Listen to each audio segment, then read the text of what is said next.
Cape Town, South Africa, AP.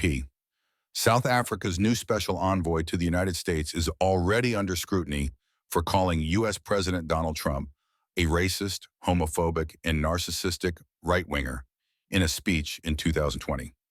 Mcebisi Jonas, a former deputy finance minister, was appointed Monday by President Cyril Ramaphosa as his representative to Washington, tasked with rebuilding South Africa's deteriorating relationship with the U.S. under Trump. The Trump administration expelled the South African ambassador last month. Trump has singled out South Africa, issuing an executive order in February, suspending all U.S. funding to the country over what he claimed are its anti-white and anti-American policies. South Africa's ambassador was expelled from the U.S. for saying during a webinar that the politics of Trump and the Make America Great Again movement were partly the result of a supremacist instinct. The Trump administration called the ambassador, Abraham Rasool, a race-baiting politician who hated Trump.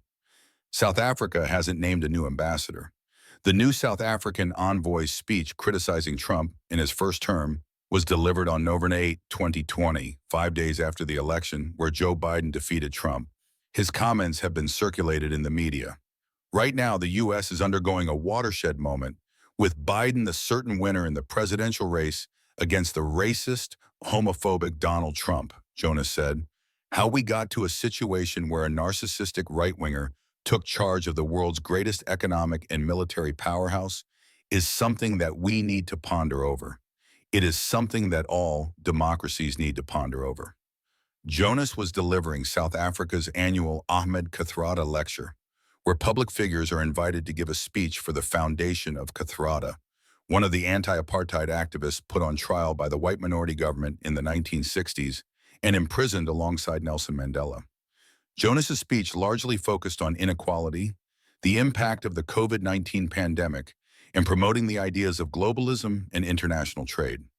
Hopefully, the defeat of Trump will deal a blow to the deglobalization lobby, he said.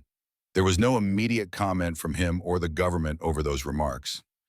After he was appointed, Jonas said he would do his best to promote a healthy working relationship between the countries, but was aware of the difficulties that lie ahead considering recent global developments.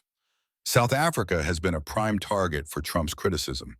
He has falsely accused the South African government of allowing violent attacks on white minority farmers and seizing their land, claims that have been rejected by political parties across the spectrum and experts in South Africa.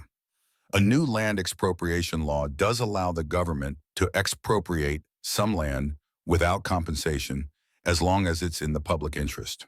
No land has been taken under it, but its passing led groups representing some of South Africa's white minority to lobby the Trump administration for help, saying their land was likely to be targeted. Trump has also announced a program offering white South African farmers refugee status in the U.S.